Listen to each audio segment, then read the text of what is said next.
The smell hit me first. Not death, that had been scrubbed away weeks ago by the paramedics and cleanup crew. This was something else entirely. Something floral and sickly sweet, like roses left too long in stagnant water. I stood in the doorway of my sister's bedroom, keys still trembling in my hand, and wondered if I was making a terrible mistake. I'd love to know which corner of the globe you're watching from. And if this story speaks to you, make sure to subscribe. Tomorrow's video is one you absolutely can't miss. 3 months. That's how long Cassandra's room had been sealed off, untouched, since that gray February morning when Mrs. Henderson from next door found her collapsed in the hallway. 3 months of walking past that closed door every day, pretending it didn't exist, pretending the silence behind it wasn't slowly eating me alive. But I couldn't put it off any longer. The landlord, Mr. Fitzpatrick, had been patient. More patient than most would have been with a 24-year-old struggling to keep up with rent on a 2-bedroom apartment in downtown Portland. He'd given me until the end of May to decide. Keep paying for space I wasn't using, or let him rent it to someone else. The choice should have been obvious. Money was tight, had been tight since I'd taken time off work to deal with Cassandra's funeral arrangements and the mountain of paperwork that comes with losing someone. The funeral. Even now, 12 weeks later, I could barely think about it without my chest tightening. The small service at St. Margaret's, attended by maybe 30 people, mostly neighbors, and a few of Cassandra's coworkers from the downtown library where she'd worked part-time. Our parents had died in a car accident when I was 16, and Cassandra was 14, leaving us with only each other and our grandmother Meemaw, who'd raised us in her cramped house in Beaverton until she passed 2 years ago. Standing there in that doorway, I realized I'd been holding my breath. The room looked exactly as Cassandra had left it that morning. Bed unmade, clothes draped over the wooden chair she'd found at a thrift store and painted mint green, her collection of vintage teacups lined up on the windowsill catching the late afternoon light. Everything frozen in time, waiting for her to come back and continue living a life that would never resume. I took my first step inside, and the floorboards creaked under my weight. Cassandra had always complained about that spot, right near the door. She'd joke that it was like having a built-in alarm system. She always knew when I was sneaking into her room to borrow her clothes or steal the chocolate she thought she'd hidden so cleverly. The hardest part wasn't the big things. It wasn't seeing her favorite purple sweater still hanging on the bedpost, or the half-finished crossword puzzle on her nightstand with her neat handwriting filling in the answers. It was the small details that nearly broke me. The way she'd left her hairbrush angled just so on the dresser, with a few dark strands still caught in the bristles. The coffee mug with the chip on the handle that I'd always told her to throw away, sitting empty on the desk beside her laptop. The bookmark, a pressed flower between 2 pieces of clear tape, marking page 247 in a romance novel she'd never get to finish. I started with the easy things. The clothes in the closet went into boxes marked donation. Cassandra had always been particular about her appearance, favoring vintage dresses and cardigans that made her look like she'd stepped out of a 1950s photograph. I held each piece for a moment before folding it away, remembering the occasions she'd worn them. The blue dress with tiny white flowers that she'd worn to our last Christmas together. The red coat she'd saved up for months to buy, claiming it made her feel like a movie star. Her books were harder to part with. Cassandra had been a voracious reader, and her shelves were packed with everything from classic literature to trashy romance novels to obscure poetry collections she'd discovered at estate sales. I found myself opening random volumes, looking for the margin notes she always made, her thoughts and reactions scribbled in the careful script she'd developed during her brief stint as an English major before switching to library science. In a copy of Jane Eyre, I found a pressed daisy marking the chapter where Jane leaves Thornfield. In the margins, Cassandra had written, "Sometimes the bravest thing is walking away from what you love." The words hit me like a physical blow. Had she been thinking about leaving something behind? Someone. In all our conversations, she'd never mentioned being unhappy, never hinted at any kind of struggle beyond the usual complaints about work or money, or the general difficulties of being a 22-year-old trying to figure out life. The desk drawers revealed the usual detritus of daily life. Pens, paper clips, expired coupons, a few photos from college, Her passport from the trip to Ireland she'd taken the summer before she died. She'd come back from that trip different somehow, more subdued. When I'd asked her about it, she'd just smiled and said it had been enlightening, but she'd never shared any details despite my repeated questions. As the afternoon wore on, I found myself moving slower, reluctant to finish the task. Each item I packed away felt like another small goodbye, another step toward a world where Cassandra's presence would exist only in my memories. The apartment already felt too quiet without her laughter echoing from the kitchen where she'd dance while cooking dinner, or her habit of talking back to the characters on whatever mystery show she was binge-watching. I saved the bed for last. Cassandra had always been meticulous about making it every morning. Hospital corners and everything. A habit she'd developed during a brief phase in high school when she'd considered joining the military. But that last morning, she'd left it unmade. The covers thrown back as if she'd gotten up in a hurry. The paramedics had told me they'd found her in the hallway and collapsed near the bathroom door. The official cause of death was listed as cardiac arrhythmia, a heart condition no one had known she had, striking without warning in someone so young and seemingly healthy. I stripped the sheets and pillowcases, trying not to think about the fact that they still carried the faintest trace of her perfume, that vanilla and jasmine scent she'd worn since high school. The mattress would need to be donated too. I couldn't imagine anyone else sleeping in it, but I also couldn't bear the thought of keeping it in storage somewhere, a monument to loss. That's when I noticed it. As I lifted the mattress to check for anything that might have fallen underneath, I saw the corner of something white poking out from beneath the bed frame. At first, I thought it might be a sock or maybe a piece of paper that had gotten kicked under there by accident. But as I got down on my hands and knees and reached for it, I realized it was an envelope. A thick, cream-colored envelope that looked expensive. The kind of stationery Cassandra could never have afforded on her library salary. My name was written on the front in Cassandra's careful handwriting. For Lordina, when you're ready to know the truth. Quote, my hand started shaking as I held it. The envelope was sealed, and it was heavy, much heavier than a simple letter should be. Something else was inside, along with whatever Cassandra had written. I sat there on the floor of her bedroom, staring at those 9 words, and felt my entire understanding of my sister's death shift beneath me like sand. When you're ready to know the truth, what is the truth? What had Cassandra known that she'd never shared with me? And why had she hidden this letter under her bed instead of leaving it somewhere I'd be sure to find it?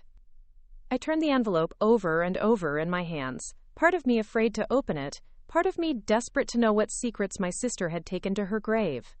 The late afternoon sun was slanting through her bedroom window, casting long shadows across the floor where I sat surrounded by boxes of her belongings.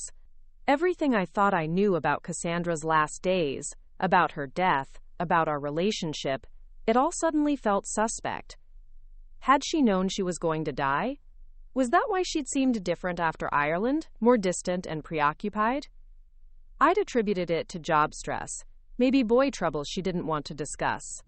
Cassandra had always been private about her romantic life, deflecting my questions with jokes or changes of subject. But what if there had been something more serious going on, something she'd felt she couldn't share with me? The envelope felt warm in my hands, as if it had been waiting all this time for me to find it. Outside, I could hear the sounds of normal life continuing, cars passing on the street, children playing in the courtyard, Mrs. Henderson's television through the thin walls. But inside Cassandra's room, time seemed suspended. I was caught between the moment before opening the envelope, when I could still pretend that my sister's death had been a tragic but simple accident, and whatever came after, when I would have to face whatever truth she'd left behind for me. I thought about the pressed flower in her book, about her neat handwriting in the margins questioning the nature of bravery and sacrifice. I thought about the way she'd smiled when she came back from Ireland, that sad, knowing smile that hadn't quite reached her eyes. I thought about the morning I'd found her collapsed, how peaceful she'd looked despite the circumstances, as if she'd simply laid down to rest and decided not to wake up. My sister had always been the brave one between us. When our parents died, she'd been the one to hold me while I cried, even though she was 2 years younger. When Meemaw got sick, Cassandra had been the one to research treatments and drive her to appointments and sit with her through the long nights at the end. Even in death, it seemed, she was still trying to protect me, waiting until she thought I was ready to handle whatever she'd discovered. But was I ready? Sitting there on her bedroom floor, surrounded by the remnants of her life, I wasn't sure I'd ever be ready for whatever revelation lay inside that envelope. Some truths, once learned, couldn't be unknown. Some doors, once opened, could never be closed again. The room had grown darker as I'd sat there, the sun moving past the window, leaving everything in shadows. I reached over and turned on the bedside lamp, the same lamp Cassandra had used to read by every night, the one with the floral shade she'd bought at a garage sale and been so proud of. In its warm, familiar light, the envelope didn't look quite so ominous. It looked like what it was, a message from my sister, left with love and careful consideration for the sister she was leaving behind. I took a deep breath and carefully opened the envelope, my fingers working slowly along the edge of the seal. Inside, I found two things that would change everything I thought I knew about Cassandra's life and death: a letter written in her careful handwriting, and a small brass key attached to a black ribbon. The letter was 3 pages long, written on the same expensive cream paper as the envelope. Cassandra's handwriting was more hurried than usual, as if she'd been racing against time. My hands trembled as I unfolded the pages and began to read. Lordina, if you're reading this, then I'm gone and you've finally worked up the courage to clean my room. I know you, sister. I know you probably waited months, maybe longer, putting off this moment because you couldn't bear to face it. I'm sorry for that. I'm sorry for so many things. There's something I need to tell you about Ireland, about what really happened there, and why I came back different. You noticed, didn't you? You always were too observant for your own good. I wish I could have told you everything while I was still alive, but I was scared. Scared of what you'd think of me, scared of putting you in danger, scared of destroying the only family I had left. The truth is, I didn't go to Ireland for a vacation. I went to find answers about our parents' accident. I stopped reading, the words blurring as my vision filled with tears. Our parents' accident? What could there possibly be to find out? They'd died in a head-on collision with a drunk driver on I-84 during a late-night drive home from visiting friends in Hood River. The police report had been straightforward, the case closed within weeks. What answers could Cassandra have been looking for? I wiped my eyes and continued reading. A lot of love and effort went into bringing this story to life. If you're enjoying it, we'd be so grateful if you'd subscribe to our channel. Now, back to where we left off. Do you remember how Dad used to get those phone calls late at night? How he'd go out to the garage to take them, thinking we couldn't hear? Mom would get that worried look on her face, and the next day, they'd both be quiet and distracted. I was only 12 when they died, but I never forgot those calls. I found some of Dad's old papers when we cleaned out Mima's house. Receipts, phone numbers, bank statements that didn't make sense. Large deposits and withdrawals that had nothing to do with his construction business. I started digging, Lordina. I couldn't help myself. I needed to know what Dad was involved in. It took me 2 years to piece together enough information to realize that Dad wasn't just running a construction company. He was laundering money for some very dangerous people. The Irish connection came through his business partner, a man named Seamus O'Malley, who owned a legitimate construction firm in Cork, but was also moving money for organized crime groups on both sides of the Atlantic. My heart was pounding so hard I could hear it in my ears. Dad, laundering money? It was impossible. Robert Mendez had been the most honest man I'd ever known, always telling us that integrity was worth more than any amount of money, that hard work and clean living were the only paths to real success. The idea that he'd been involved with criminals was absurd. But even as I tried to reject what Cassandra had written, pieces began falling into place. The expensive renovations to our house when I was 15, renovations Dad had claimed were paid for by a bonus job. The way he'd sometimes come home late with dirt under his fingernails, but no job sites that required that kind of manual labor. The stress lines that had appeared around Mom's eyes in the months before they died. I flew to Cork under the pretense of researching our family genealogy. I'd told you I wanted to trace our Irish roots, remember? You thought it was silly, but you helped me plan the trip anyway. God, Lordina, I wish I'd listened to you when you said maybe some stones were better left unturned. I found Seamus O'Malley easily enough. He's in his 70s now, retired from the construction business, but still sharp as a tack. When I showed up at his pub, He owns O'Malley's in downtown Cork, and told him I was Robert Mendez's daughter. His face went white. He knew exactly who I was. What he told me changed everything. Dad wasn't just laundering money, Lordina.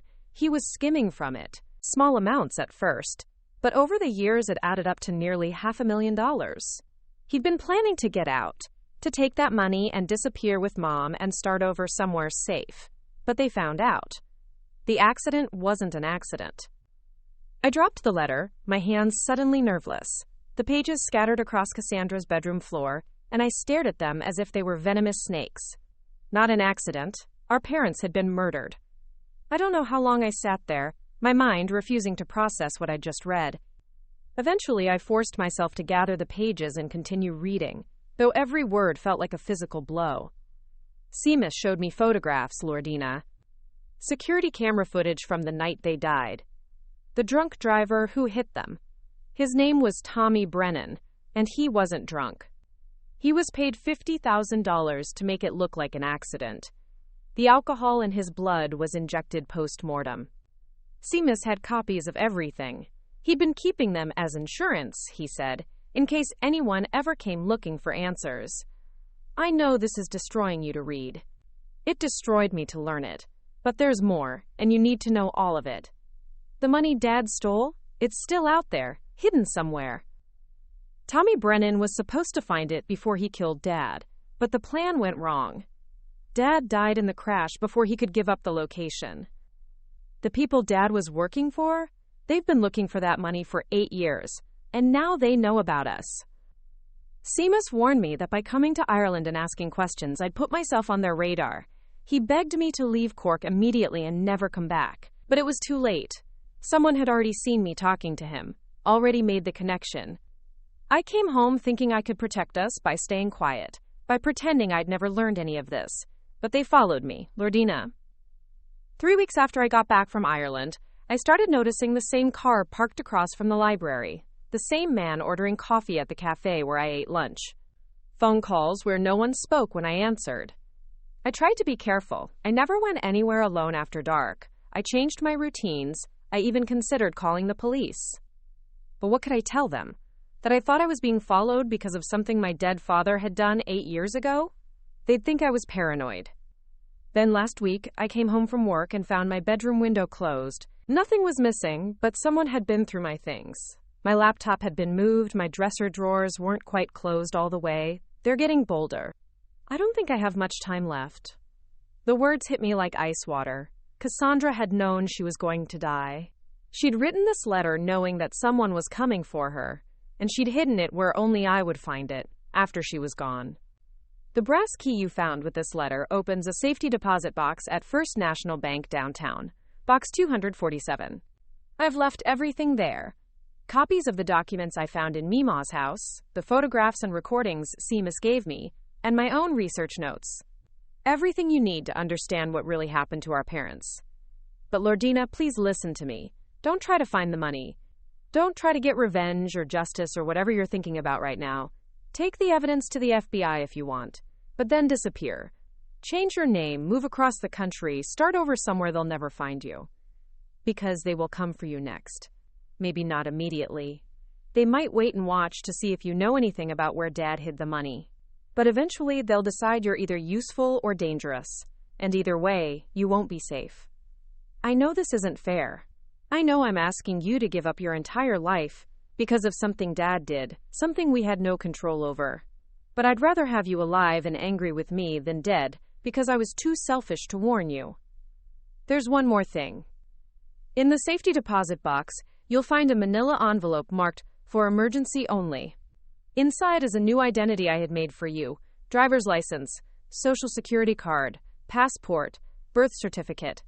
The woman who made them is named Delilah Vasquez, and she runs a bookshop called Chapter and Verse in Seattle. If you ever need to disappear completely, she can help you. I love you, sister. I love you more than I can express in words. Everything I've done, every choice I've made since learning the truth, has been to protect you. Even this letter, even leaving you to face this alone, it's because I love you, and I want you to live. Don't let them win, Lordina, but don't let them kill you either. All my love, Cassandra. P.S. If something happens to me, don't believe it was natural causes. They're very good at making murders look like accidents or health problems. Trust no one completely, not even the police. Some of them might be involved. I sat in the growing darkness of Cassandra's room, holding her final words, and felt my entire world reconstruct itself around this new and terrible knowledge. My sister hadn't died of a heart condition, she'd been murdered, just like our parents, and I was next. The brass key felt heavy in my palm, almost warm to the touch. Such a small thing to hold so much power, so much danger. Part of me wanted to throw it away, to pretend I'd never found the letter, to continue living in ignorance. But I knew I couldn't. Cassandra had died to give me this information, this chance to understand, and maybe, if I was smart enough and lucky enough, to survive. I thought about the morning I'd found her collapsed in the hallway. How peaceful she'd looked. How the paramedics had said it seemed like her heart had simply stopped beating. No signs of struggle. No indication of foul play. If Cassandra hadn't left this letter, I would have gone on believing she'd died of natural causes, never knowing that someone had murdered her in cold blood and made it look like a medical emergency.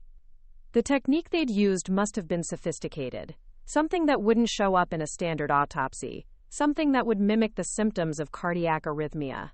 I found myself wondering if they'd broken into the apartment that night, if they'd stood over my sister while she slept and injected her with some kind of poison that would stop her heart hours later. The thought made me sick. Standing up on shaky legs, I walked to Cassandra's window and peered through the blinds at the street below. Was someone out there right now, watching the apartment, waiting to see what I would do next? The shadows between the streetlights suddenly seemed deeper, more threatening. Every parked car could hide an observer. Every passerby could be an assassin. I needed to get to that safety deposit box, but I couldn't go tonight. The bank would be closed, and besides, I was too emotionally shattered to think clearly. I needed time to process what I'd learned, to make a plan that wouldn't get me killed. But first, I had to secure the letter and key. If someone was watching me, if they suspected I might have found something important, they could break in again tonight. I couldn't keep these items in the apartment. I remembered the loose floorboard in my bedroom closet, a hiding spot I'd discovered as a child and used to stash birthday money and diary entries I didn't want Cassandra to find. It wasn't sophisticated, but it would have to do for now. As I carefully folded the letter and wrapped it around the key, I noticed something I'd missed in my initial shock at reading Cassandra's words.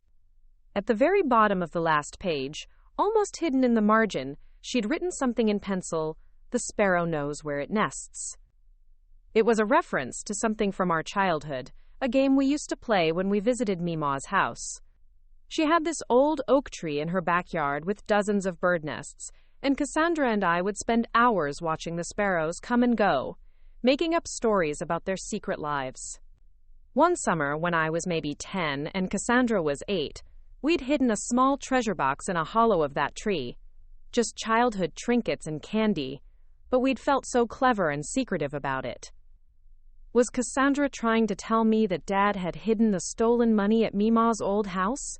The property had been sold after her death, but maybe there was something there the new owners hadn't found.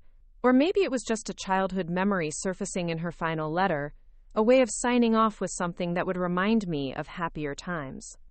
I made my way through the dark apartment to my bedroom, every creak of the floorboards making me jump. Once I'd hidden the letter and key under the loose board, I sat on my bed and tried to think rationally about my situation. If Cassandra was right, if our parents had been murdered and she'd been killed for investigating their deaths, then I was in serious danger. These people, whoever they were, had been looking for $500,000 for 8 years. They'd killed 3 members of my family without hesitation. They wouldn't think twice about killing me too. But I also had advantages they might not know about. I had the evidence Cassandra had gathered, including whatever was in that safety deposit box. I had advance warning of the danger, something my parents and sister hadn't had. And I had a new identity waiting for me in Seattle if I needed to disappear. The smart thing would be to pack a bag tonight, drive to Portland International Airport, and catch the first flight to anywhere far away. Leave Oregon forever. assume the identity Cassandra had arranged for me, and spend the rest of my life looking over my shoulder but at least being alive. But I couldn't do that. Not yet. I needed to see what was in that safety deposit box first. I needed to understand exactly what my father had done, and who had killed my family. Maybe Cassandra was right, and I should just run, but I couldn't make that decision without knowing everything. Besides, if these people were as dangerous and persistent as Cassandra believed, would running really save me? They'd found our family once after 8 years of searching. What was to stop them from finding me again, no matter how far I ran or how well I hid? Maybe the only way to truly be safe was to turn the tables on them. To find that missing money and use it as leverage, or to gather enough evidence to put them in prison where they couldn't hurt anyone else. It was a dangerous plan, probably a foolish one, but it was the only one that offered any real hope of ending this nightmare. I spent the rest of the night lying awake, staring at the ceiling and listening to every sound in the building. When morning finally came, I felt exhausted but resolved. I would go to the bank as soon as it opened and retrieve whatever Cassandra had left for me. Then I would decide whether to run or fight. But first, I had a funeral to plan. Not for Cassandra. We'd already buried her 3 months ago. This would be a funeral for the life I'd been living, for the innocent woman who'd believed her family had died in accidents, for the sister who'd thought she understood her place in the world. That woman was gone now, as dead as if someone had injected poison into her veins. In her place was someone harder, more suspicious, more afraid, but also more determined to find the truth, no matter what it cost. First National Bank opened at 9 o'clock sharp, and I was waiting outside the glass doors when the security guard turned the lock. I'd barely slept, spending the dark hours before dawn planning my approach. I wore sunglasses despite the overcast Portland morning, and had pulled my hair back under a baseball cap. Small precautions that probably wouldn't fool a professional surveillance team, but made me feel slightly less exposed. The bank was busy with the usual morning rush of customers depositing paychecks and conducting business before work. I waited in line behind a businessman arguing with a teller about overdraft fees, my palms sweating as I gripped the brass key in my jacket pocket. Every person who entered the bank made me tense, wondering if they were there for legitimate banking or if they were watching me. When my turn came, I approached a middle-aged woman with kind eyes and graying hair pulled back in a neat bun. Her nameplate read, "Margaret Thornton, Customer Service." "I need to access a safety deposit box," I said, surprised by how steady my voice sounded. "Of course. Do you have your key and identification?" I handed over the brass key and my driver's license, watching her expression carefully for any sign of recognition or alarm. But Margaret simply smiled and led me through a security door into the vault area. "Box 247, she said, consulting a ledger. "This box was rented by Cassandra Mendez. Are you an authorized user?" My heart skipped. She was my sister. She passed away recently. Margaret's expression softened with sympathy. "I'm so sorry for your loss. Do you have documentation showing you're the executor of her estate or a beneficiary?" I hadn't thought about this complication. Cassandra had given me the key, but that didn't necessarily mean I had legal access to whatever was inside. "I don't have any paperwork with me," I said carefully. "She left me the key, but I'm not sure about the legal requirements." Margaret studied my face for a moment, then glanced around the empty vault area. "You know," she said quietly, "your sister came in here quite regularly over the past few months. She always asked about you, worried about how you were doing. She mentioned once that if anything happened to her, you'd be the one to come for her things." She walked over to box 247 and inserted her master key into one of the 2 locks. Technically, I should require documentation, but... She paused, her hand on the key. "Your sister was very specific about what should happen to this box if she couldn't access it herself. She even showed me a photo of you to make sure I'd recognize you if you came in." I felt a surge of gratitude mixed with fresh grief. Even in planning for her own death, Cassandra had been thinking of me, trying to make this process as smooth as possible. "Thank you," I whispered. Margaret nodded and turned both keys simultaneously. The box slid out smoothly, heavier than I'd expected. She led me to a small private room with a table and chair, then left me alone with whatever secrets my sister had left behind. The box contained exactly what Cassandra had promised, but seeing it all laid out before me made everything feel brutally real. There were manila folders stuffed with documents, photographs, and what looked like financial records. A small digital recorder sat on top of the stack, along with a cell phone I didn't recognize. And there, just as she'd described, was an envelope marked "For Emergency Only" in red ink. I started with the financial documents, trying to understand the scope of what my father had been involved in. Bank statements showed regular deposits that were far larger than what his construction business should have generated. There were receipts for cash transactions, wire transfer records, and handwritten notes in Dad's distinctive scrawl showing amounts and dates.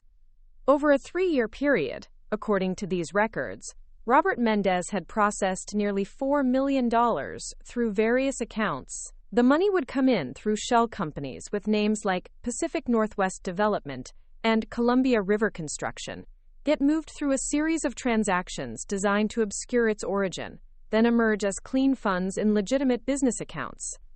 But there were discrepancies, amounts that went in but didn't come out, or came out in different sums than what had been deposited. The pattern became clear as I studied the numbers. Dad had been skimming roughly 10% of everything that passed through his operation, small enough not to be noticed immediately, but over 3 years, it had added up to the fortune Cassandra had mentioned. The photographs were harder to look at. Seamus O'Malley had been thorough in documenting everything he'd kept as insurance. There were pictures of the crash site where our parents had died, but these weren't the official police photos I'd seen years ago. These were taken from different angles, showing details that hadn't been in the reports. One photo showed tire marks on the road that suggested the drunk driver, Tommy Brennan, had actually accelerated before impact, rather than trying to brake. Another showed damage to our parents' car that was inconsistent with a head-on collision, metal that had been crushed inward in a pattern that suggested their vehicle had been rammed from behind first, pushing them into the oncoming lane. But the most damning evidence was a series of surveillance photos taken at a truck stop outside Hood River on the night our parents died. The images showed Tommy Brennan meeting with 2 men in expensive suits, accepting what was clearly an envelope full of cash. The timestamp on the photos was less than 2 hours before the crash. I picked up the digital recorder with trembling hands and pressed play. Seamus O'Malley's Irish accent filled the small room, thick with emotion and fear. This is Seamus O'Malley, speaking for the record on March 15, 2024. I'm making this recording because Cassandra Mendez, daughter of my former associate Robert Mendez, has asked me to document everything I know about her father's death and the circumstances surrounding it. The recording was nearly an hour long, detailing the money laundering operation, the people Dad had been working with, and the events that led to his murder. O'Malley named names, provided dates, and explained the complex network of criminal organizations that had been using Dad's construction business as a front. The most chilling part came near the end of the recording. Robert thought he was being clever, skimming money little by little and hiding it away. But the Kozlov organization doesn't forget, and they don't forgive. When they realized nearly $500,000 was missing, they sent Viktor Petrov to Portland to handle the situation personally. Viktor doesn't leave loose ends. Viktor Petrov. Finally, I had a name for the monster who had destroyed my family. The cell phone contained text messages and voicemails that painted a picture of Cassandra's final weeks. Someone had been calling her regularly from different numbers, never speaking when she answered. The text messages were even more frightening. Photos of her leaving work, sitting in cafes, walking home from the grocery store. They'd been documenting her every move, letting her know she was being watched. The final voicemail was from just 2 days before she died. A man's voice, calm and professional. Ms. Mendez, my name is Viktor Petrov. I believe your father left something that belongs to my associates. I'd very much like to discuss this with you in person. Tomorrow evening, 7 o'clock, the coffee shop on Burnside where you like to read. Come alone, and perhaps we can resolve this matter without further unpleasantness. Cassandra had never gone to that meeting. She'd died in our apartment hallway 12 hours before the scheduled time. I saved the emergency envelope for last, though I'd been staring at it throughout my examination of the other evidence. Inside, just as Cassandra had promised, was a complete identity package for someone named Sarah Elizabeth Hartwell. The documents looked authentic. Driver's license issued in Washington state, social security card, birth certificate, even a passport. The photo on the license was clearly me, though I couldn't remember when it had been taken. There was also a bank card and a note in Cassandra's handwriting. Account contains $25,000, enough to start over somewhere safe. I love you. $25,000. Cassandra had somehow managed to save that much money from her meager library salary, squirreling it away to give me a chance at a new life. The sacrifice she'd made, the planning and preparation she'd done while living in fear for her own life, overwhelmed me with a mixture of love and grief so intense, I had to put my head down on the table and cry. When I finally composed myself, I photographed every document with my phone and uploaded them to a secure cloud storage account I created on the spot. If something happened to me, at least the evidence wouldn't disappear with me. Then I carefully packed everything back into the box, keeping only the Sarah Hartwell identity and the bank card. Margaret was waiting for me when I emerged from the private room. She took one look at my face and handed me a tissue. "Are you all right, dear?" "I will be," I said, though I wasn't sure I believed it. "Thank you for your help. My sister, she was lucky to have someone like you looking out for her. She was a lovely girl, always polite, always worried about others. The last time she was here, she made me promise that if anything happened to her, I'd make sure you got access to that box. She said it was the most important thing she'd ever ask of anyone." I felt fresh tears threaten and blinked them back. "Did she seem scared? When did you see her?" Margaret nodded slowly, frightened but determined, if that makes sense. Like someone who knew she was in danger but wasn't going to let that stop her from doing what she thought was right. She reminded me of my own daughter in some ways, too brave for her own good. I thanked Margaret again and left the bank, hyper-aware of every face on the street, every car that might be following me. The weight of the evidence I'd seen pressed down on me like a physical burden. I now knew exactly who had killed my family and why, but I was no closer to being safe than I'd been before. Viktor Petrov and the Kozlov organization wouldn't stop looking for that missing money. They'd killed 3 people already, and they'd kill me too if they thought I might know where Dad had hidden their funds. The smart thing to do was obvious. Drive straight to the airport, fly to Seattle, find Delilah Vasquez at her bookshop, and disappear into a new life as Sarah Hartwell. But I couldn't shake the feeling that running would only delay the inevitable. These people had resources, connections, and patience. They'd found Dad after he thought he was safe. They'd tracked down Cassandra when she started asking questions. What made me think I could hide from them any better than my family had? And there was something else, something that had been nagging at me since I'd read Cassandra's note about the sparrow knowing where it nests. I needed to go to Mima's old house and check that oak tree. It was probably nothing, just a childhood memory that had surfaced in Cassandra's final letter, but I couldn't leave Portland without being sure. The house was in Beaverton, about 20 minutes from downtown if traffic was light. The new owners had painted it a cheerful yellow and planted rose bushes along the front walk, but the old oak tree in the backyard was exactly as I remembered it, massive and ancient, with a thick trunk that would take 3 people holding hands to encircle. I parked down the street and waited, watching the house for signs of activity. It was a weekday morning, and most people would be at work, but I needed to be careful. Breaking into someone's backyard to search a tree wasn't exactly legal, even if I'd grown up in that house. When I was satisfied that no one was home, I walked casually down the alley behind the house and slipped through a gap in the back fence that I remembered from childhood adventures. The oak tree dominated the small backyard, its branches heavy with spring leaves. The hollow where Cassandra and I had hidden our childhood treasures was about 8 feet up the trunk, accessible only by climbing the lower branches. I hadn't climbed a tree in 15 years, but muscle memory took over, and soon I was perched precariously beside the dark opening in the bark. At first, I thought the hollow was empty, but when I reached deeper inside, my fingers touched something wrapped in plastic. I pulled out a small waterproof container, the kind used by geocachers and outdoors enthusiasts to protect valuable items from the elements. Inside the container was a note in my father's handwriting and a small brass key, different from the one Cassandra had left me, but similar in size and weight. The note was brief. For my girls, if something happens to me. Storage Unit 127, Sunset Storage on Canyon Road. The sparrow always returns to its nest. Dad? My father had hidden something at a storage facility, and he'd left the location in a place only his daughters would think to look. The reference to sparrows wasn't random nostalgia. It was a deliberate clue, a way of ensuring that only Cassandra and I would understand the significance of the oak tree. I climbed down from the tree with shaking hands, my mind racing. This changed everything. Dad hadn't just stolen money from the Kozlov organization. He'd hidden it somewhere safe, somewhere they'd never found it despite 8 years of searching. And now I had the key to finding it. But did I want to? The smart play was still to run, to become Sarah Hartwell and disappear forever. Finding the money would only put me in more danger, make me a bigger target for Viktor Petrov and his associates. On the other hand, that money might be the only leverage I had. If I could find it, I could use it as a bargaining chip, return their funds in exchange for my safety and the promise that they'd leave me alone. It was risky, but it might be the only way to end this nightmare permanently.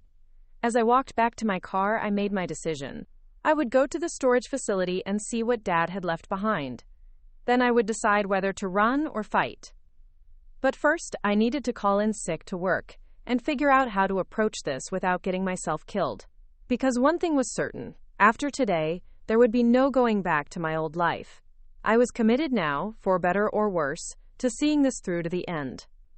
Sunset Storage on Canyon Road was one of those sprawling facilities that looked like a small city of metal buildings and numbered garage doors. I drove through the entrance at 2 in the afternoon, when the sun was high enough to eliminate most shadows, but the facility was relatively quiet. A few people were loading boxes into units, and an elderly man was organizing what looked like decades of accumulated possessions. The office was a small trailer near the front gate, manned by a teenage employee who barely looked up from his phone when I walked in. He had purple hair and multiple piercings, and seemed more interested in whatever game he was playing than helping customers. "I need to access Unit 127, I said. "My father rented it, but he passed away recently." That got his attention. He looked up with the expression of someone who'd been trained on what to do in this situation but had never actually encountered it. I'm sorry for your loss.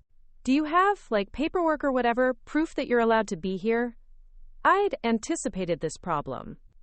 After leaving Mima's house, I'd stopped at a FedEx store and printed out fake documents showing me as the executor of Robert Mendez's estate. They wouldn't hold up under scrutiny, but they looked official enough to fool a disinterested teenager. "Here's the death certificate and estate documentation," I said, sliding the papers across the counter. He glanced at them briefly, clearly not reading the fine print. "Cool. Unit 127, right? That's been paid up for, forever. Your dad had it on some kind of long-term contract. Weird thing is, nobody's accessed it in years. Since, 2016 or something. The year before our parents died, Dad had set up this storage unit and then never returned to it, probably because he'd been killed before he could retrieve whatever he'd hidden there. Can you tell me anything else about the unit? Size, when it was rented, that kind of thing?" The kid turned to his computer and clicked through several screens. "Let's see, rented in February 2015, paid in advance for 20 years. Damn, that's expensive.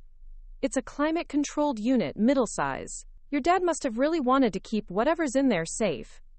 20 years paid in advance. That represented a significant investment, thousands of dollars to ensure that whatever was in Unit 127 would remain secure and accessible even if something happened to him. Dad had been planning for this possibility all along." The kid handed me a key card and a clipboard. "Just sign here saying you picked up access. The unit's in Building C, down that way." He pointed vaguely toward the back of the facility. "Code for the building door is 4792. I drove my car deeper into the maze of storage buildings, checking my mirrors constantly for any sign of surveillance. The facility was large enough that someone could easily follow me without being obvious about it, but I didn't see any vehicles that had been behind me for too long, or any people who seemed out of place. Building C was one of the newer structures, with proper lighting and wide corridors between the units. Unit 127 was halfway down the hall, indistinguishable from dozens of others, except for the number painted on the roll-up door. I stood there for a moment, key in hand, wondering if I was about to make the biggest mistake of my life. Once I opened this door, there would be no pretending I didn't know where the Kozlov organization's money was hidden. I'd become a target in a way that even running to Seattle might not solve. But I'd come too far to turn back now. I needed to know what my father had died protecting. The lock turned smoothly, and the door rolled up with a mechanical rumble that seemed impossibly loud in the quiet building. Inside was a space about the size of a one-car garage, lit by a single fluorescent bulb that flickered on automatically when the door opened.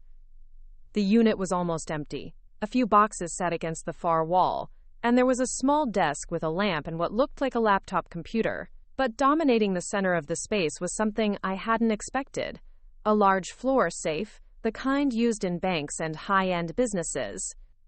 My father had been more careful than anyone had realized. The money wasn't just hidden. It was locked behind several inches of hardened steel in a safe that would take professional safecrackers days to open. I approached the safe slowly, looking for any indication of how to open it. There was a digital keypad on the front, requiring a 6-digit code. No helpful hints or written instructions anywhere in sight. The boxes against the wall contained more documents, similar to what I'd found at the bank, but focusing on the technical details of the money laundering operation. There were contracts for construction jobs that had never been completed, invoices for materials that had never been delivered, and correspondence with shell companies that existed only on paper.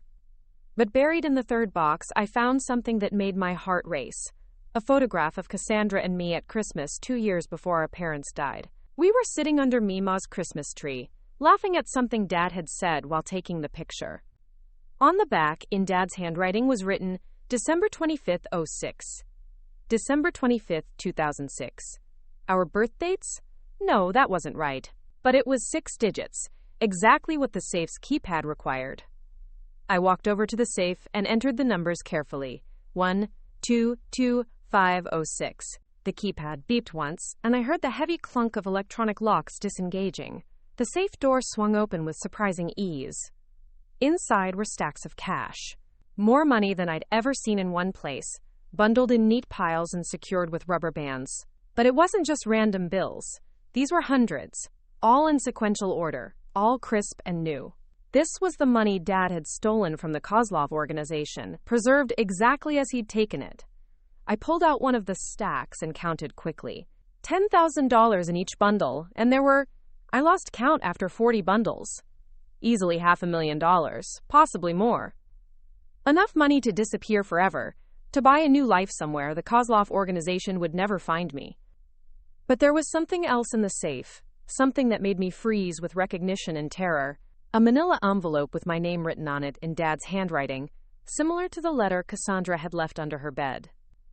With trembling hands, I opened the envelope and found a letter dated just 2 weeks before my parents' accident. Lordina, if you're reading this, then the worst has happened, and your mother and I are gone. I hope you never have to find this letter. Hope that I can find a way out of the mess I've created, and give you and Cassandra the normal life you deserve. But if that's not possible, then you need to know the truth about what I've done and why. I started laundering money for the Kozlov organization because we needed the income. Your mother's medical bills after her cancer scare in 2013 wiped out our savings, and the construction business was struggling. When Seamus O'Malley approached me with an opportunity to make easy money just by moving funds through my business accounts, it seemed like the answer to our prayers. I told myself it was temporary, just until we got back on our feet financially. But once you're with people like this, there's no easy way out. They keep you dependent, keep giving you more work, more money, until you're so deep you can't imagine a life without them. The skimming started small. A few $100s here and there, amounts I thought they'd never notice. I told myself I deserved it for the risk I was taking, that it was payment for services beyond what they were officially giving me. But it became addictive, Lordina. Having that extra money, being able to buy things for you girls, to fix up the house, to feel successful for the first time in years. By the time I realized how much I'd taken, it was too late to put it back without them noticing. So I kept taking more, thinking I could eventually disappear with your mother and start over somewhere safe, maybe Canada, or somewhere in Europe where the Kozlov organization couldn't reach us. I've been planning our escape for months, but something's gone wrong. They're getting suspicious, asking more questions, demanding to see financial records. I can't show them without revealing the missing money. I think they know what I've done.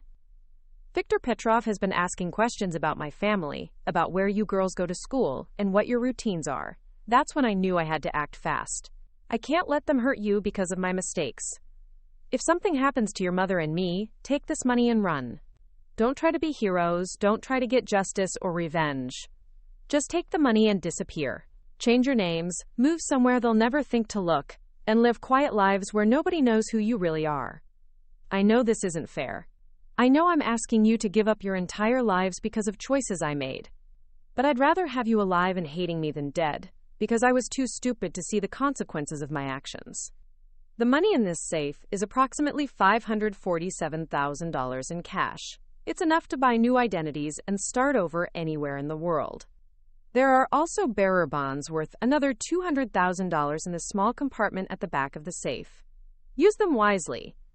I love you both more than I can express. Everything I did, even the stealing, was because I wanted to give you better lives. I just went about it in the worst possible way. Be smart, be careful, and be happy. That's all I ever wanted for my daughters. Love always, Dad? I sat back on my heels, overwhelmed by the revelation that my father had known he was going to die and had tried to prepare for our safety even while being hunted by killers. The safe contained not just stolen money, but his final attempt to protect his family from the consequences of his choices.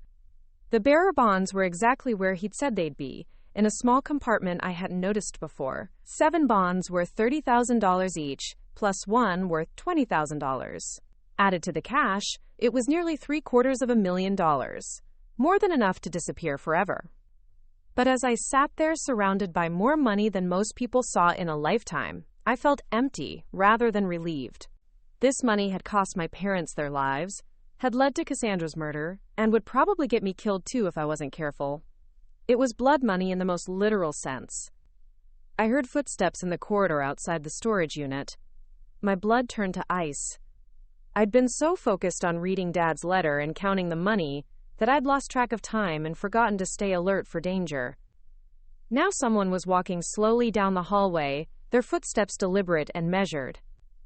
I quickly closed the safe and moved to the side of the unit where I couldn't be seen from the doorway. The footsteps stopped right outside Unit 127. Miss Mendez? The voice was calm, professional, with a slight accent I couldn't immediately place. I believe you have something that belongs to my associates. Perhaps we can discuss this like civilized people. Viktor Petrov. It had to be. Somehow, he'd tracked me here despite all my precautions. I know you're in there, he continued.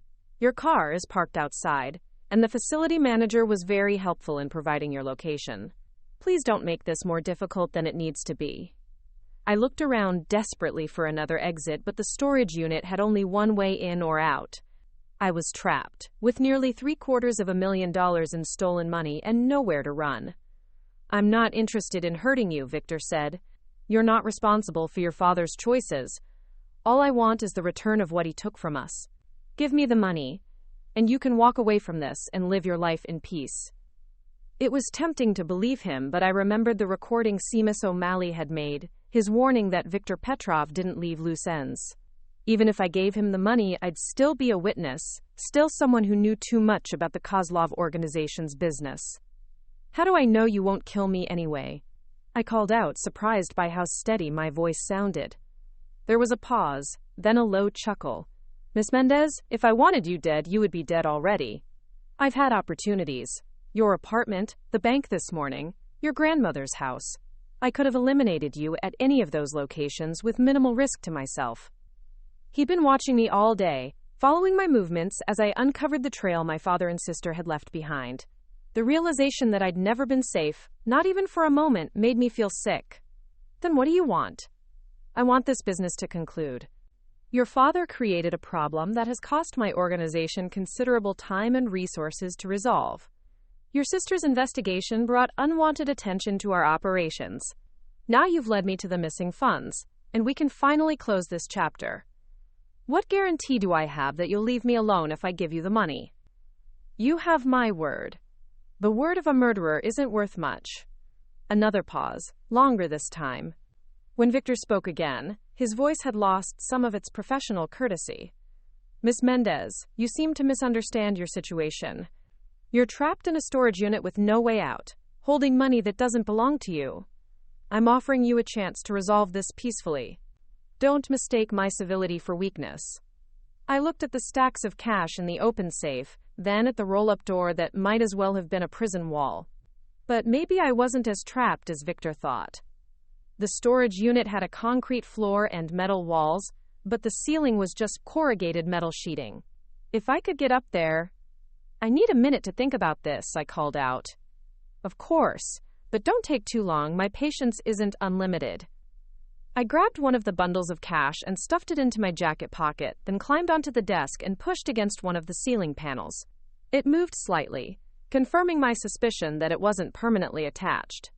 If I could create enough noise to cover my escape, I might be able to get onto the roof and find another way out of the building. The laptop on the desk gave me an idea. It was an older model, heavy enough to create a significant noise when it hit the ground. I set the timer on my phone for 30 seconds, then positioned myself under the loose ceiling panel. When the timer went off, I threw the laptop against the far wall and simultaneously pushed up through the ceiling, pulling myself onto the roof of the storage building as the sound of the crash echoed through the unit below. I heard Victor curse and then the sound of him entering the unit. In the darkness of the building's attic space, I crawled as quietly as possible toward what I hoped was another way down. Behind me, I could hear Victor searching the unit, probably realizing that I'd escaped but not yet sure how. 20 feet from where I'd come up, I found a maintenance access panel leading down into a different corridor. I dropped through it and found myself in Building B, several hundred feet from where Victor was searching for me. But I wasn't safe yet. Even if I could get to my car and drive away, Victor knew who I was and where I lived. He'd find me eventually, and next time he might not be interested in negotiating. I had the bundle of cash in my pocket, about $10,000, and I had the Sarah Hartwell identity Cassandra had created for me.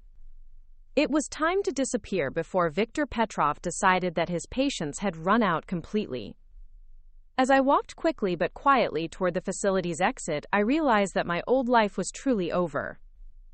Lordina Mendez was dead, as surely as if Victor had put a bullet in her head.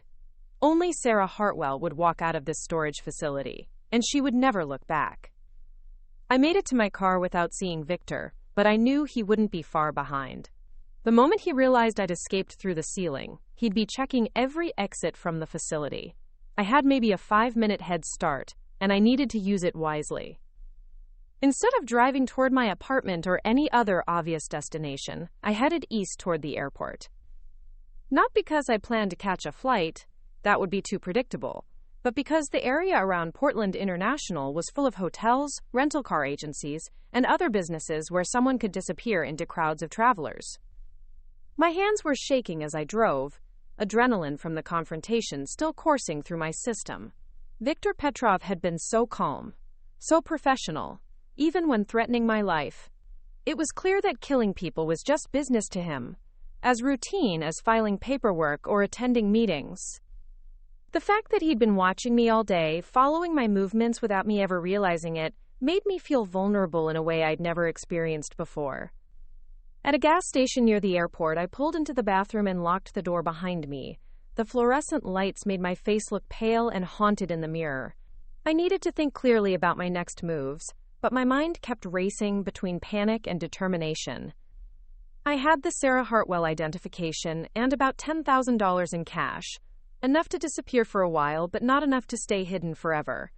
Victor had found me once. He could find me again if I wasn't smart about this. The phone number Cassandra had written down for Delilah Vasquez was still in my wallet. I pulled out my cell phone, then hesitated. Victor might be tracking my phone, using it to follow my movements. I turned it off and removed the battery, then used the payphone outside the gas station to make the call. The number rang 4 times before a woman answered. Chapter and verse, "This is Delilah." "Hi, I'm Cassandra Mendez's sister. She left me your name and said you might be able to help me with something." There was a long pause. I heard about Cassandra. I'm sorry for your loss. She was a good person who got caught up in something terrible. You knew what was happening to her? She came to see me about 6 months ago, very scared, asking about worst-case scenario options. I set up the identity package she requested, but I hoped she'd never need to use it. Where are you calling from? Portland, but I think I need to leave very soon. Are you using your regular phone? No, a pay phone. Smart girl, listen carefully. Drive to Seattle tonight, but don't come straight to the bookshop. Check into the Marriott downtown under your real name, pay cash for 1 night. In the morning, leave through the parking garage and walk 6 blocks north to Pike Place Market. There's a coffee stand called Morning Grind on the lower level. Order a large Ethiopian coffee and tell them Delilah sent you. The barista will give you directions to a safe house where we can talk properly. How do I know I can trust you? You don't. But Cassandra did, and right now I'm probably the only person in the world who can help you disappear completely. Your choice. She hung up before I could ask any more questions. I stood there holding the dead phone, weighing my options. I could try to run on my own, but I had no experience with creating false identities or staying hidden from professional killers. Or I could trust this stranger who had helped my sister, even though it meant driving hundreds of miles into unknown territory. The decision was made for me when I saw a black sedan pull into the gas station parking lot. 2 men in dark suits got out and began walking methodically through the rows of parked cars, clearly looking for something specific. Looking for me. I walked quickly back to my car, keeping my head down and trying to appear casual. The men hadn't seen me yet, but it was only a matter of time. Victor had probably put out some kind of alert, mobilizing additional resources to find me. I drove out of the gas station without looking back, taking surface streets instead of the highway to avoid any potential roadblocks. The drive to Seattle would normally take about 3 hours, but I planned to take a circuitous route that would make it harder to track my movements. As I drove through the darkening Oregon countryside, I thought about the money I'd left behind in the storage unit. Nearly $750,000, just sitting there waiting for Victor to claim it. Part of me felt like a fool for leaving it, but I knew I'd made the right choice. That money had already cost my family everything. I wasn't going to let it cost me my life, too. The Marriott in downtown Seattle was busy with the usual mix of business travelers and tourists. I paid cash for a single room, using my real identification one last time. The desk clerk barely glanced at my license, more interested in processing the transaction quickly so she could help the next customer in line. My room was on the 15th floor, with a view of Elliott Bay. I stood at the window looking out at the lights of the city, wondering if this would be the last night I spent as Lourdina Mendez.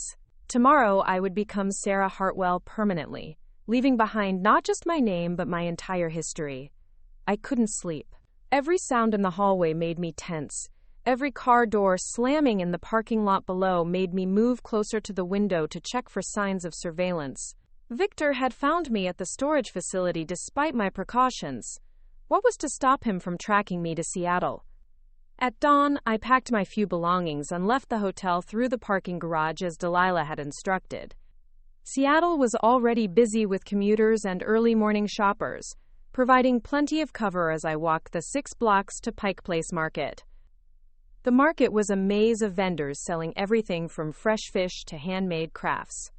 I found Morning Grind on the lower level, a small coffee stand wedged between a flower vendor and a shop selling vintage postcards. The barista was a young woman with short purple hair and multiple ear piercings. "Large Ethiopian coffee," I said. "Delilah sent me." She studied my face for a moment, then nodded. "3rd floor of the parking garage across the street. Look for the blue Honda Civic with Oregon plates. The driver will be reading a book about urban gardening. Tell her the sparrows are migrating early this year." Another code, another layer of security. These people took their privacy seriously, which was both reassuring and slightly terrifying. I was entering a world I'd never known existed, a shadow network of people who helped others disappear from their old lives. The woman in the blue Honda was in her 50s, with graying hair and kind eyes behind wire-rimmed glasses. She was indeed reading a book about urban gardening, and she looked up when I approached her car. "The sparrows are migrating early this year," I said, feeling slightly ridiculous. She smiled. "Get in, Delilah's waiting for you." We drove through residential neighborhoods I didn't recognize, eventually stopping at a modest house in what looked like a middle-class suburb. Nothing about it suggested it was anything other than an ordinary family home, which was probably the point. Delilah Vasquez was a small woman in her 60s, with silver hair and laugh lines around her eyes. She welcomed me into her kitchen with the warmth of a favorite aunt, offering coffee and homemade muffins as if I were a social visitor, rather than a fugitive from killers. "Cassandra told me about you," she said as we sat at her kitchen table. "She was very worried about your safety, wanted to make sure you'd have options if the worst happened." "How did you know my sister?" "I didn't, really. She found me through a network of people who help domestic violence victims disappear from abusive situations. My usual clients are women trying to escape violent husbands or boyfriends, but the principles are the same. Sometimes the only way to be safe is to become someone else entirely." "Have you ever dealt with anything like this before? Professional killers, organized crime?" Delilah's expression became more serious. "A few times. It's more dangerous than domestic situations because these people have resources and connections that abusive spouses usually don't. But it's not impossible to disappear from them, especially if you're willing to give up everything from your old life." "Everything?" "Your name, your job, your friends, your hometown. Any connection to who you used to be becomes a potential way for them to track you down. Sarah Hartwell can't have any relationship to Lourdina Mendez, not even indirect ones." I thought about my coworkers at the accounting firm where I'd worked for 3 years, my college friends scattered across the country, the neighbors who'd known me since I moved to Portland. All of those relationships would have to end without explanation or goodbye. What's the process like? First, we establish your backstory. Sarah Hartwell needs a history that will hold up under casual scrutiny, but doesn't connect to your real past. We'll create employment records, educational background, rental history, all the documentation that makes someone real in the eyes of bureaucrats and employers. She pulled out a thick folder and spread documents across the kitchen table. "I've already started this process based on what Cassandra told me about you. Sarah Hartwell grew up in Ohio, went to community college in Michigan, worked various office jobs before moving to Washington State. She's quiet, reliable, doesn't have much family or many close friends." Looking at the fabricated documents, I felt a strange sense of loss. This fictional version of myself seemed so ordinary, so isolated compared to the life I was leaving behind. But I supposed that was the point. Memorable people were easier to track than forgettable ones. Where would I live? What kind of work would I do? I have contacts in several small towns across the Pacific Northwest. Places where newcomers aren't unusual, but the communities are small enough that you'd notice if strangers were asking questions about you. You have accounting experience, which is useful. Every small town needs bookkeepers and tax preparers. How much does this cost? For the complete package? About $15,000. That includes all the documentation, a starter apartment lease in your new name, and ongoing support for the first year while you establish yourself. I had $10,000 in cash, but that wasn't enough. I don't have enough money right now, but I might be able to get more. Delilah studied my face. "Are you thinking about going back for something you left behind?" I told her about the storage unit, the money my father had stolen, and my escape from Viktor Petrov. She listened without interrupting, her expression growing more concerned as I described the confrontation. "That money is a death trap," she said when I finished. "Even if you could somehow get it back without Viktor catching you, using it would put you at risk. Serial numbers on bills can be tracked, especially if we're talking about the amounts you described. The Kozlov organization probably has records of exactly which bills were stolen. So there's no way to use any of it? Not safely. And besides, going back for it would be suicide. This Victor person knows you found the storage unit, knows you escaped with at least some cash. He'll be watching that location, waiting for you to return." She was right, of course. The smart thing was to forget about the money entirely and focus on staying alive. But without it, I couldn't afford to pay for the identity services I needed. "There might be another option," Delilah said slowly. "It's riskier, but it could solve both our problems." "What do you mean?" "The Kozlov organization isn't the only group interested in that money. The FBI has been investigating them for years, looking for evidence that would stick in court." Financial records, especially documentation of money laundering operations, would be extremely valuable to them. You're suggesting I become an informant? I'm suggesting you trade information for protection. The FBI has witness protection programs that are much more comprehensive than anything I can provide. New identities backed by the full resources of the federal government, complete relocation, ongoing security monitoring. But they'd want me to testify, wouldn't they? That would mean revealing myself, putting a target on my back. Not necessarily. Sometimes they can use information to build cases without exposing their sources. And even if you did have to testify eventually, you'd be under federal protection the entire time. It was an option I hadn't considered, but it made sense. Viktor Petrov and the Kozlov organization were criminals who had murdered multiple people. The FBI would definitely be interested in evidence that could help them build a case. How would I even contact them? Walk into the Seattle field office and announce that I have information about organized crime? I have a contact, someone who's helped my clients before when their situations involved federal crimes. She's trustworthy, and she knows how to navigate the system without putting informants at unnecessary risk. What's her name? Special Agent Rebecca Thompson. She specializes in organized crime cases, and she's helped several people in situations similar to yours. If anyone can keep you safe while building a case against the Kozlov organization, it's her. I sat back in my chair, overwhelmed by the choices in front of me. I could try to disappear on my own with limited resources and hope Victor never found me. I could pay Delilah to create a new identity, though I didn't have enough money for her services. Or I could trust the FBI to protect me in exchange for information about my family's murders. None of the options were perfect, and all of them carried significant risks. But as I thought about Cassandra's final letter, about her determination to protect me even while she was being hunted, I knew what she would want me to do. Can you set up a meeting with Agent Thompson? Delilah smiled. I was hoping you'd say that. She's actually expecting my call. I reached out to her yesterday after you contacted me. She's very interested in hearing what you have to say about the Kozlov organization. When? This afternoon, if you're ready. There's a coffee shop in Ballard where she likes to meet potential informants. Very public. Lots of witnesses. Hard for anyone to cause trouble without being seen. I thought about Viktor Petrov's calm, professional demeanor, his casual threats delivered with the politeness of a banker discussing loan terms. The idea of having the full resources of the FBI between him and me was more appealing than trying to hide from him for the rest of my life. Set up the meeting, I said. It's time to end this. The coffee shop in Ballard was exactly what Delilah had described. Busy, public, with enough ambient noise to mask conversation, but open enough that any violence would be immediately noticed. I arrived 15 minutes early and chose a table near the back, where I could watch both the entrance and the emergency exit. Special Agent Rebecca Thompson was not what I had expected. She looked more like a suburban mom than a federal agent. Mid-40s, shoulder-length brown hair, wearing jeans and a casual sweater.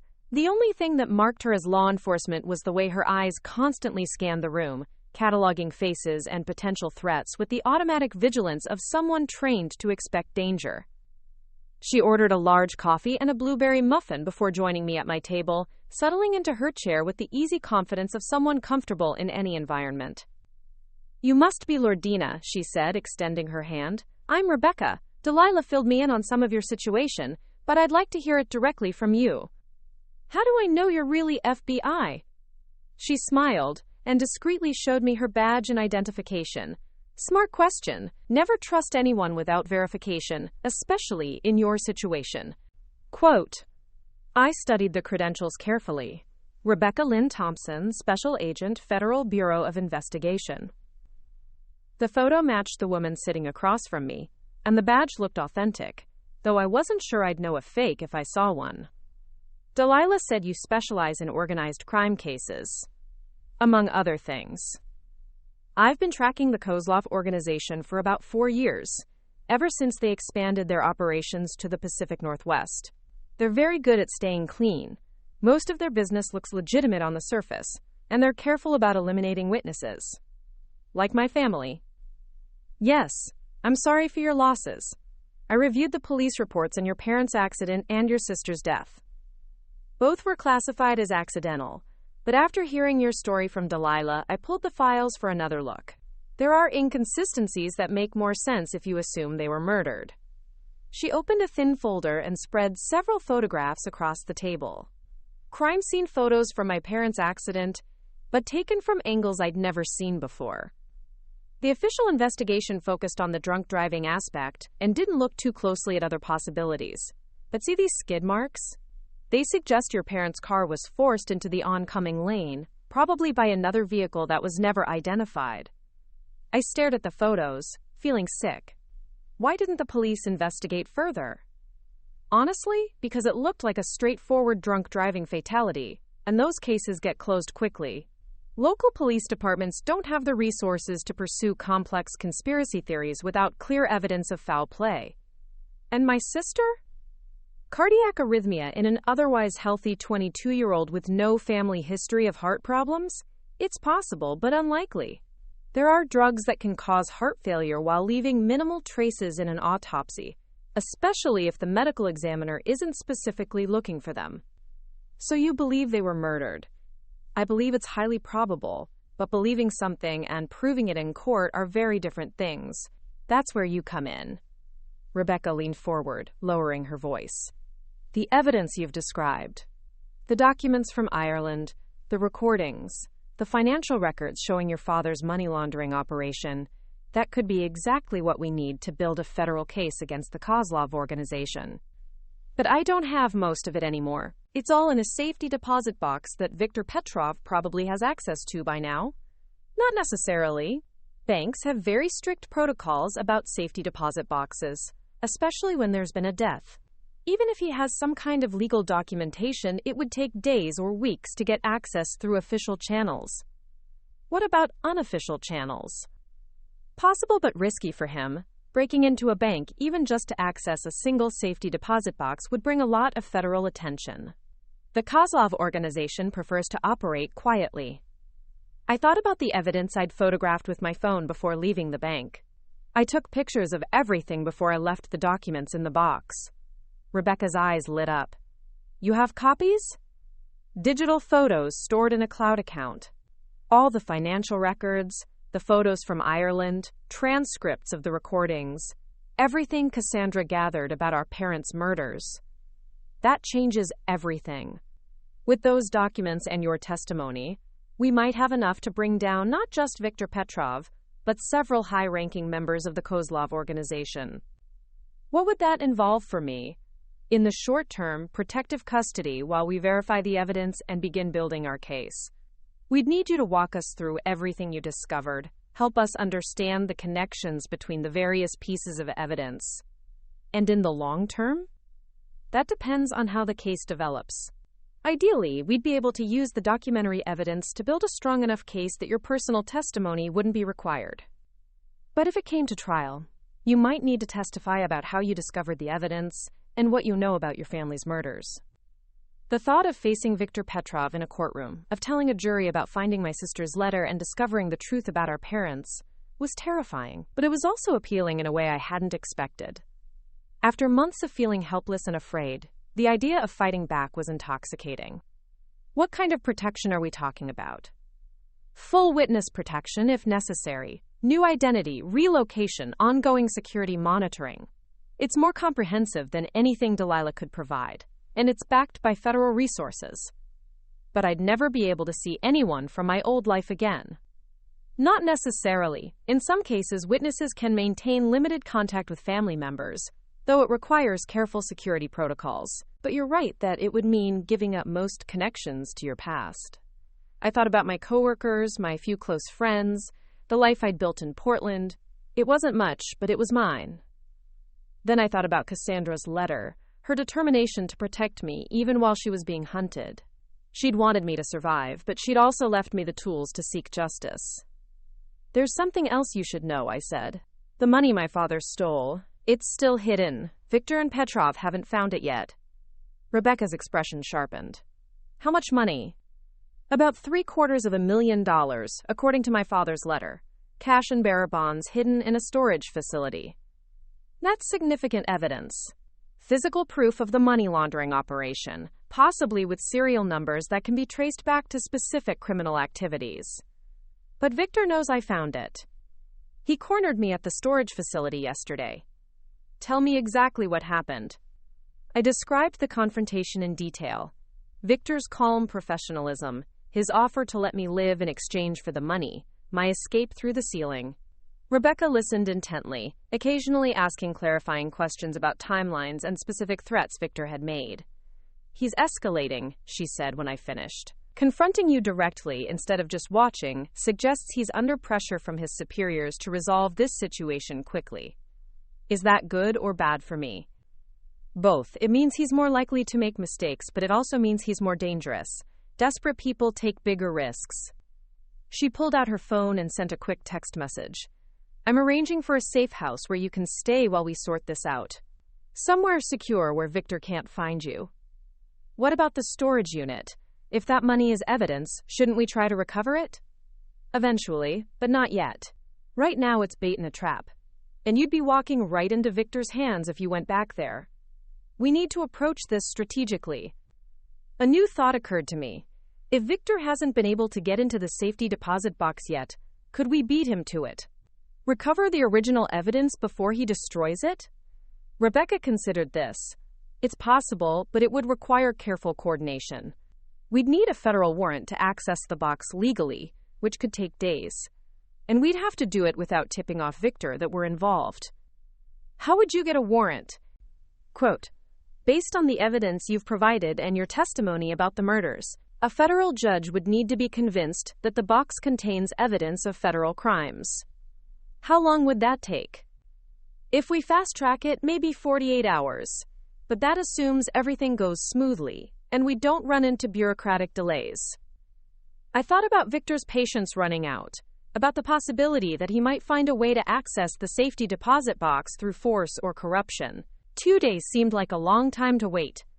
There might be another option, I said slowly. What if I went back to the box legally, as Cassandra's next of kin, but brought FBI agents with me as backup? Too risky. Victor's probably watching the bank, waiting for you to return. Even with federal agents present, it would be dangerous. But if we could get the evidence quickly, before he expected us to move, wouldn't that be worth the risk? Rebecca was quiet for a long moment, clearly weighing options. There is a protocol for situations like this. If we had reasonable belief that evidence was in immediate danger of being destroyed, we could move more quickly than normal. And if Victor tried to stop us? That would be an attempted obstruction of a federal investigation. We'd have grounds to arrest him immediately. The idea was appealing, turning the tables on Victor, using his own surveillance against him by luring him into a situation where the FBI could arrest him. But it was also terrifying to think about putting myself in danger again, especially after barely escaping from him once. What would the operation look like? Hypothetically, you'd go to the bank with a federal warrant and appropriate identification, accompanied by several agents posing as legal advisors. We'd have additional backup positioned around the bank in case Victor tried to interfere. And if something went wrong? Then you'd be under federal protection, and Victor would be in federal custody. Either way, you'd be safer than you are now. I stared into my coffee cup, trying to weigh the risks and benefits. Running away and hiding would keep me safe in the short term, but I'd spend the rest of my life looking over my shoulder. Fighting back was dangerous, but it offered the possibility of ending this nightmare permanently. How soon could you arrange something like this? If you're serious about cooperating, I could have a warrant by tomorrow morning. The operation could happen as early as tomorrow afternoon.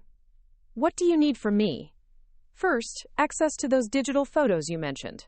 Our technical team will need to authenticate them and analyze them for additional evidence we might have missed. I pulled out my phone and showed her how to access the cloud storage account where I'd uploaded the photos. Rebecca made notes about the login information and promised to have the images analyzed within hours. Second, a detailed statement about everything you've discovered, starting with finding your sister's letter. We'll need exact dates, times, locations, and descriptions of all the evidence you've uncovered. How long will that take? Several hours, probably. We'll do it at the safe house where you'll be staying. My partner will be there to help with the technical aspects, and we'll have a stenographer to create an official record. What happens after that? Assuming the evidence checks out and we can get judicial approval, we'll execute the warrant tomorrow. You'll accompany us to the bank to access the safety deposit box, and we'll recover all the original documents and recordings. And then? Then we build our case. With your evidence and testimony, we should be able to arrest not just Viktor Petrov, but several other members of the Kozlov organization. It won't bring your family back, but it will ensure they can't hurt anyone else. I thought about Cassandra's final letter. Her plea for me to stay safe, but also her careful documentation of everything she'd learned. She'd wanted me to survive, but she'd also given me the tools to seek justice. Let's do it, I said. Rebecca smiled. I was hoping you'd say that. There's one more thing, though. Once we start this process, there's no backing out. Viktor and his associates will know you're cooperating with federal authorities, which means you'll never be safe without ongoing protection. I understand. Are you sure? You'd be giving up any chance of returning to your old life. I thought about my empty apartment in Portland, my job at the accounting firm, the quiet life I'd built for myself before discovering the truth about my family's murders. That life already felt like it belonged to someone else, someone naive enough to believe that bad things only happened to other people. My old life ended the day I found Cassandra's letter, I said. I can either spend the rest of my life running from the truth, or I can face it and make sure my family gets justice. Rebecca nodded approvingly. Then let's get started. I'll make some calls and arrange for the safe house. Can you be ready to leave in an hour? I'm ready now. Good, because once we walk out of this coffee shop, you're officially under federal protection. Sarah Hartwell is going back into hiding, and Lordina Mendez is going to help us bring down the Kozlov organization. As we stood to leave, I felt a strange sense of relief mixed with determination. For the first time since finding Cassandra's letter, I had a plan that offered hope for something more than just survival. I was going to get justice for my family, no matter what it cost me. The safe house was a nondescript suburban home in Tacoma, the kind of place that looked completely ordinary from the outside, but had been equipped with sophisticated security systems and reinforced doors. Agent Thompson's partner, Special Agent Marcus Chen, met us there with a laptop computer and recording equipment. We'll start with your formal statement, Rebecca explained as we settled into the living room. Marcus will record everything, and we'll have it transcribed for the court records. For the next 4 hours, I told them everything. Starting with the morning, I'd found Cassandra collapsed in our hallway, through discovering her letter, following the trail to Ireland and the storage facility, and finally, my confrontation with Viktor Petrov. Marcus asked detailed questions about dates, times, and specific conversations, building a comprehensive timeline of events. While we worked, a team of FBI technicians analyzed the digital photos I'd taken at the bank. By evening, Rebecca had preliminary results that exceeded even her expectations. Your sister was incredibly thorough, she said, showing me printouts of financial documents that had been enhanced and cross-referenced with federal databases. These records don't just show money laundering. They provide evidence of tax evasion, wire fraud, racketeering, and conspiracy charges that could put the entire Kozlov organization away for decades. What about the warrant? Approved this morning. Judge Morrison was very interested in the connection to your parents' murders and the evidence of ongoing criminal enterprise. We'll execute it tomorrow at 2 p.m. That night, I barely slept. Despite the security of the safe house, I kept thinking about Viktor Petrov's calm professionalism, his casual threats delivered with deadly politeness. Tomorrow's operation would either end this nightmare or escalate it beyond anything I could imagine. The next morning, Rebecca briefed me on the plan. I would enter First National Bank, accompanied by 2 agents posing as legal advisors. Additional FBI personnel would be positioned throughout the area, ready to respond if Viktor attempted to interfere.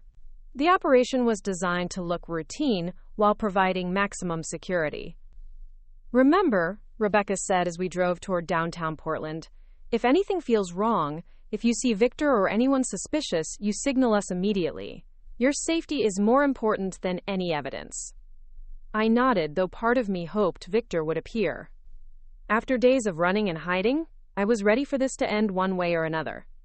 The bank was busy with the usual afternoon crowd when we arrived.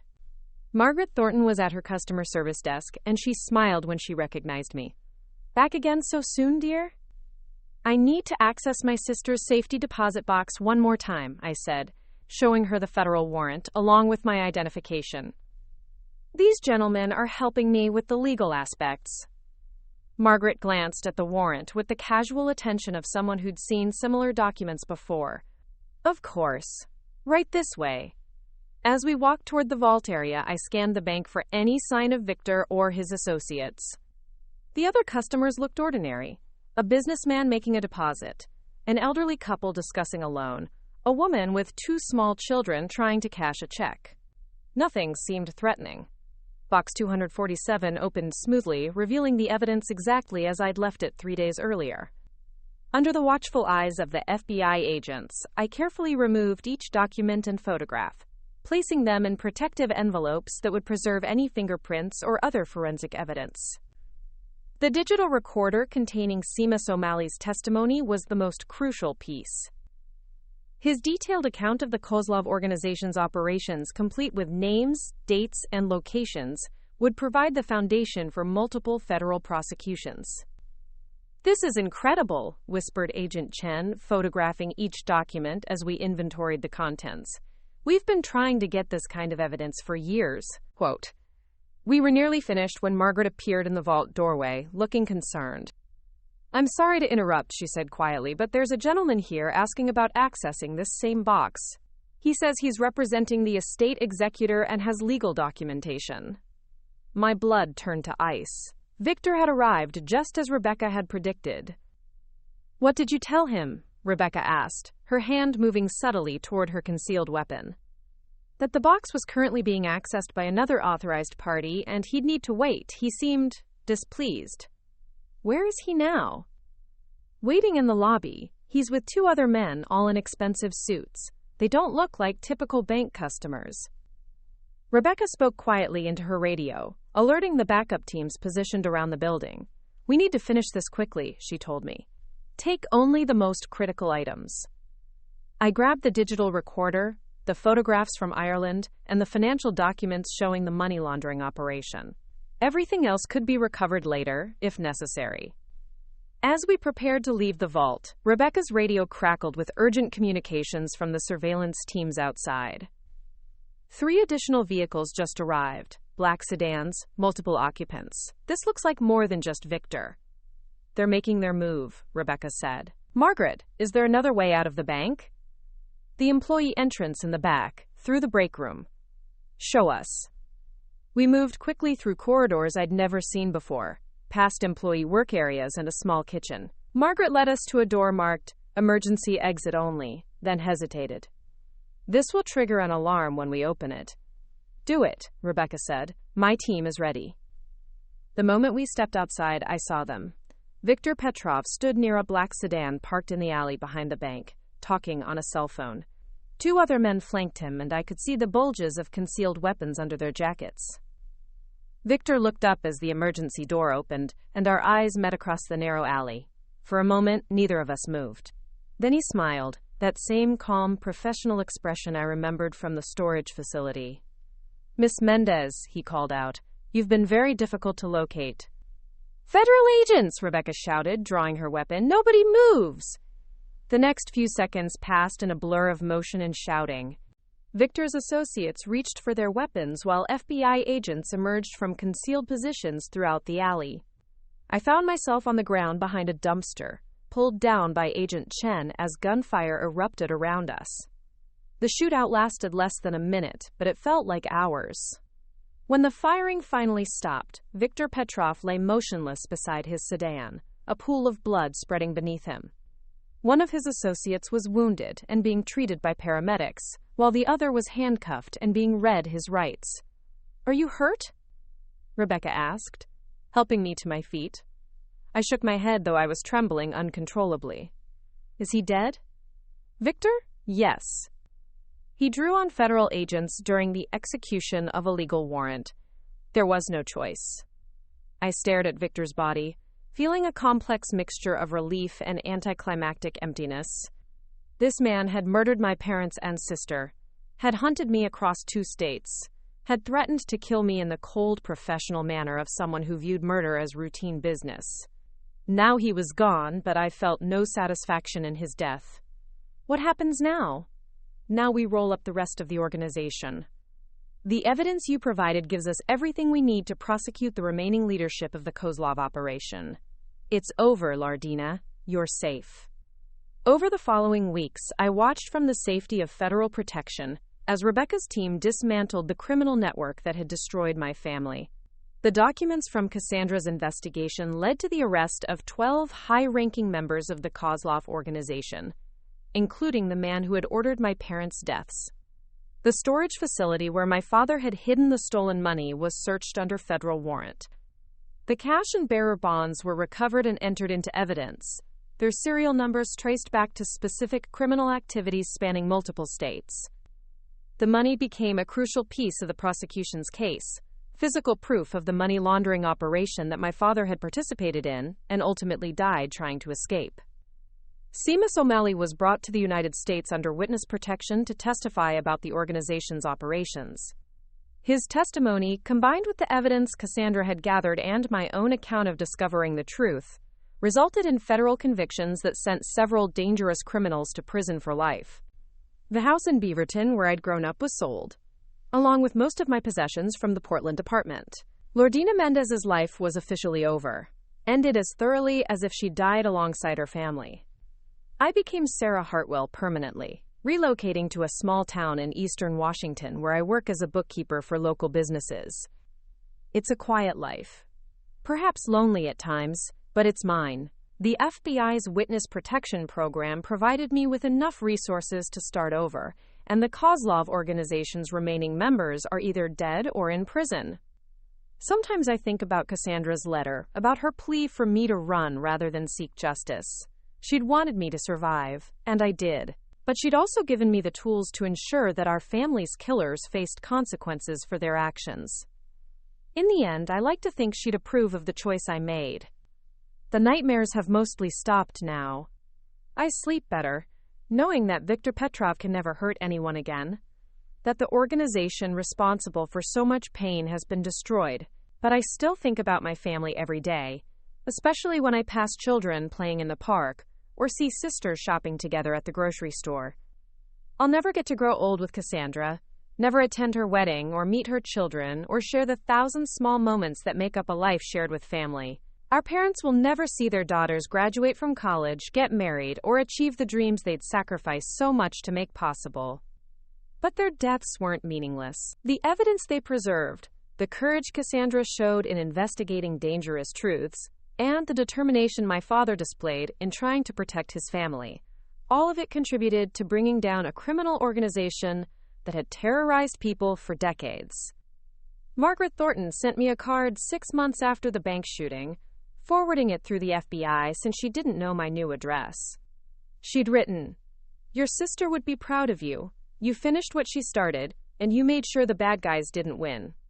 I keep that card in my desk drawer next to the only photograph I was allowed to keep from my old life, a picture of Cassandra and me at Christmas, laughing about something our father had said while taking the photo. We look so young, so innocent of the darkness that was already creeping toward our family.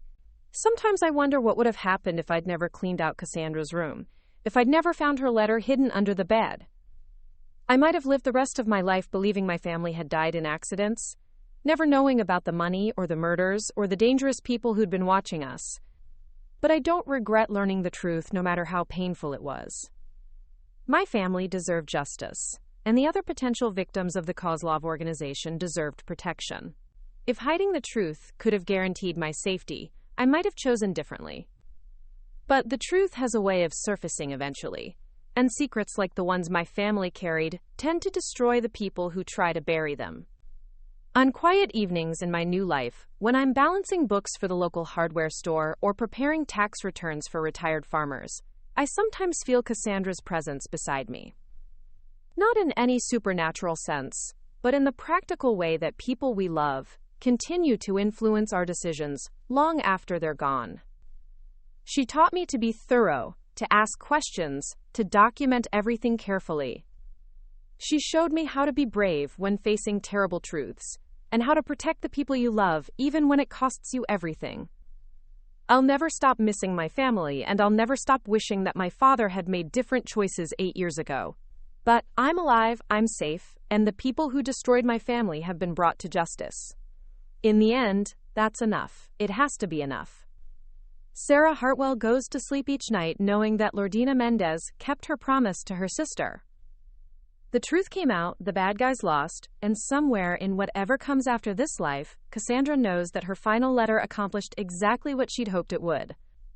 The sparrow found its way home, just like she'd always known it would. Looking for more? We've got 2 amazing stories ready for you right on screen. If this one touched you, these are absolutely worth your time. Click to watch them now. And hey, subscribe and hit that bell to never miss our latest uploads.